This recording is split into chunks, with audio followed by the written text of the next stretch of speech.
d'Hachem, il lui dit. Hinachara. Traduction. Non. Mais non. Tu seras enceinte. Mais elle est déjà enceinte. Le Midrash, il vient et il lui a dit, le bébé qui est dans ton ventre, il est mort.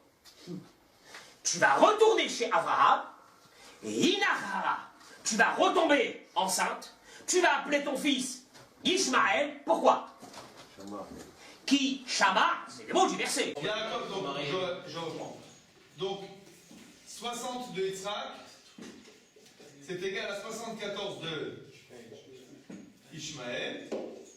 À ce moment-là, Yaakov c'est 0. D'accord? Donc Ishmaël 137. Yaakov 63. C'est quand ça? Ça c'est Yaakov quitte la maison. Avec 2 T ou un T? Quitte la maison. Vous avez intérêt à savoir, moi ça fait 18 ans. Bon, alors. D'accord? Ensuite. C'est pas bon aussi, à ce moment-là. On n'est pas en train de vérifier tout le monde, de vérifier qui c'est qui est bon, qui est pas bon. Après, c'est pas la question maintenant. Maintenant, jusqu'à là on est bon au calcul? Continuons. On arrive maintenant. Maintenant on arrive à la ligne 31. Donc Chitinoutla. Chitinoutla, ça fait 63. On est d'accord? Maintenant, Arbessa a démité Yosef. Il y a 14 ans jusqu'à que Yosef est né. C'est écrit dans les Tzukim. Puisque, quand Yosef est né, Yaakov il dit à Lavan, écoute, moi je quitte la maison parce que j'ai terminé de travailler pour toi. Combien de temps il devait travailler? 7 ans et 7 ans. 7 ans pour Léa, 7 ans pour Rachel. 14 ans, naissance de Yosef. 1, Shivim Besheva. Si j'ajoute maintenant 63 plus 14, ça fait 77. Ensuite, Urtiv, Yosef et Shoshim Shana Baudolifne Paro.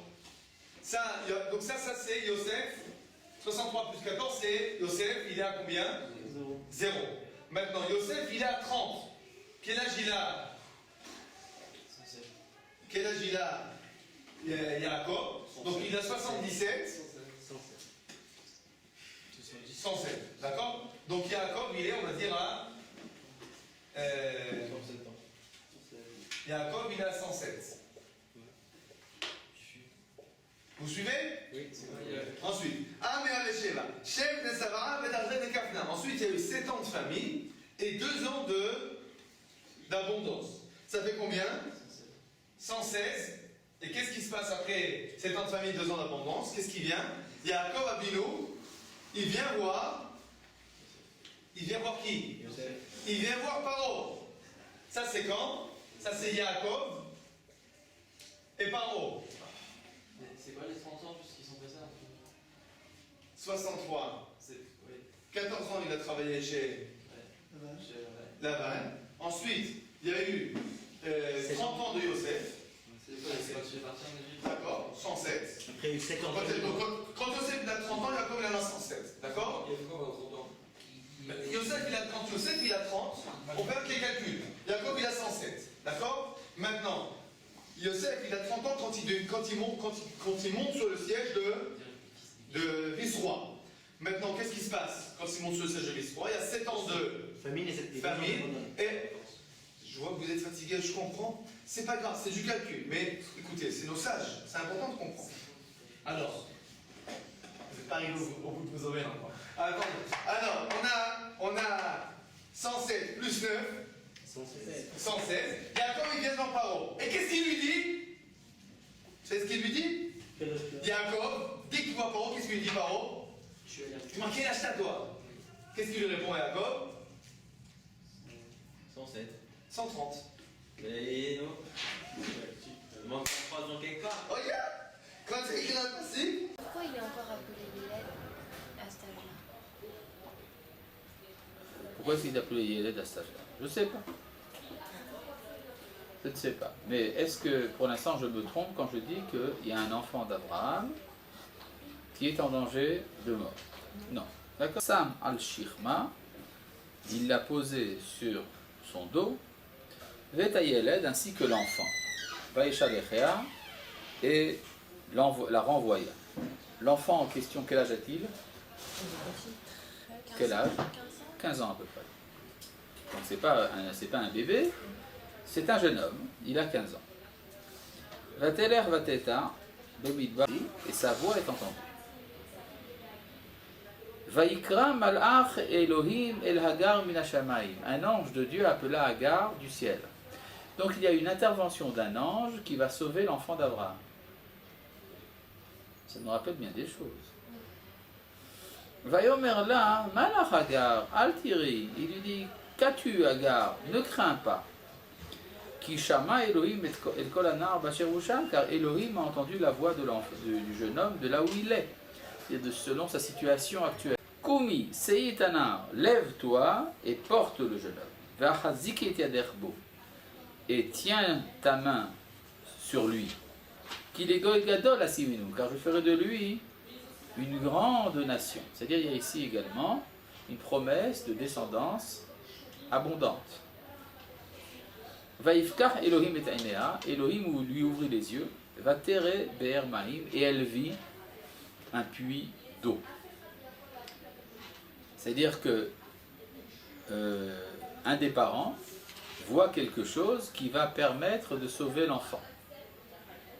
Ça vous rappelle quelque chose? Le bélier, c'est bon. Vateler vatemale et achemet maim. Elle alla remplir l'outre d'eau, vatash ketanahar, et elle abreuva le jeune homme. Vayi Elohim et Anar Vaigdal, Elohim fut avec le jeune homme, il grandit, Vayeshev Amidbar, il s'installa dans le désert, Vayi Rove Kashat, et il fut jeune archer. Vayeshev Amidbar Paran, il résida dans le désert de Paran, Vatikarlo Imo Isha Meretz Mitzrayim, et sa mère prit pour lui une femme du pays d'Égypte.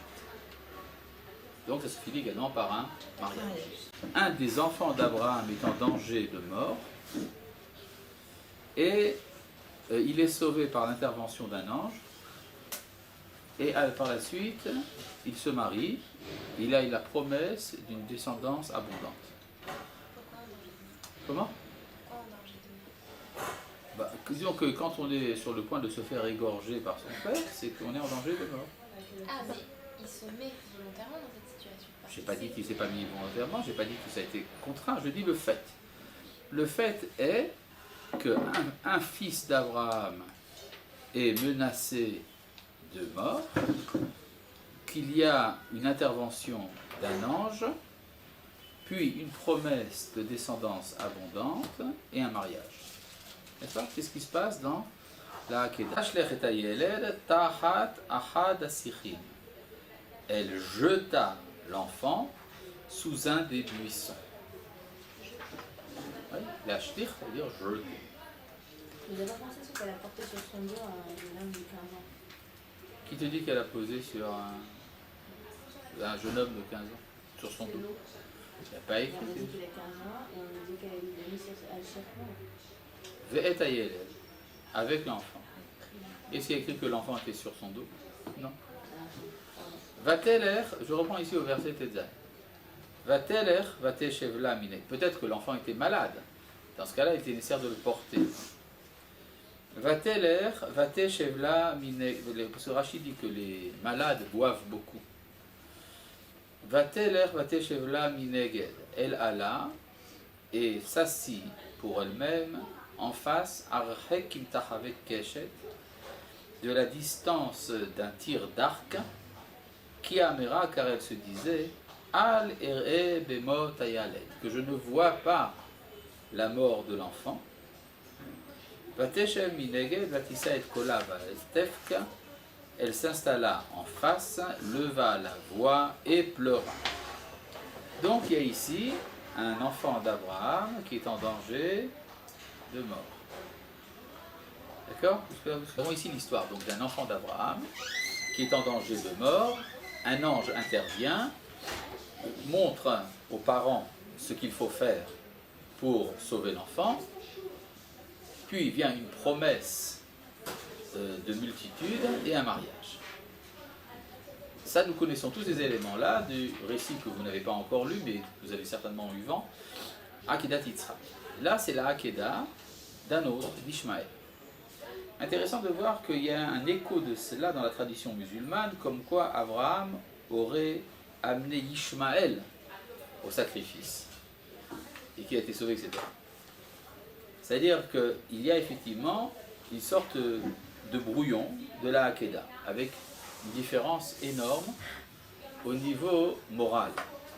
Abraham se lève le matin. Est-ce que cette expression vous est connue? D'où? De comment de? Akedat Yitzhak. Pas passé, hein. Non, Akedat Yitzhak, on n'a pas encore lu, mais c'est un passage tellement bien connu qu'il n'est pas étonnant qu'une grande partie du public ait eu vent. Enceinte à la première union. Et elle a commencé à se dire, attends, bon, je veux bien que Sarah ait des difficultés, mais tout ce temps qu'elle a passé avec Abraham, elle ne tombe pas enceinte. Et moi, du premier coup, Shama Hachem El Onir, parce qu'Hachem a entendu ta souffrance. Bah oui, si tu me dis que la raison pour laquelle on l'a appelé Ishmaël, c'est que Hachem entend la douleur qu'elle a eue Agar, on aurait dû l'appeler Shama El. Dieu a entendu.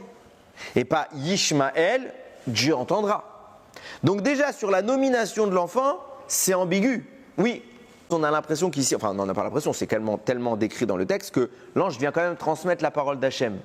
Qui me dit réellement que c'est Hachem qui me donne l'ordre d'avoir un enfant et de l'appeler Ishmaël? Donc l'ange va quelque part démontrer que c'est bien un ange parce qu'il est censé lui dire quelque chose qu'il n'est pas censé savoir. Et tous les méfarchim me disent, qu'est-ce qu'il n'est pas censé savoir? Qu'elle est enceinte.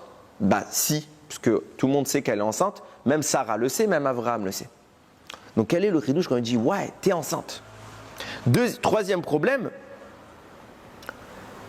le nom de l'enfant. Vous voyez bien que c'est spécial ce nom, puisque ce n'est pas son père ni sa mère qui ont choisi le nom, c'est Dieu. L'ange dit à Agar, Inar Hara, voici que tu es enceinte. Bah, on le sait, c'est écrit là-haut. Qu'est-ce qu'un ange vient dire?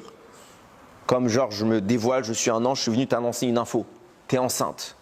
Elle le sait quand même aussi bien que lui. Alors peut-être que l'information, c'est que c'est un garçon. Ok? Et qu'il va s'appeler Ishmaël. Pourquoi je dis que c'est quand même suspect?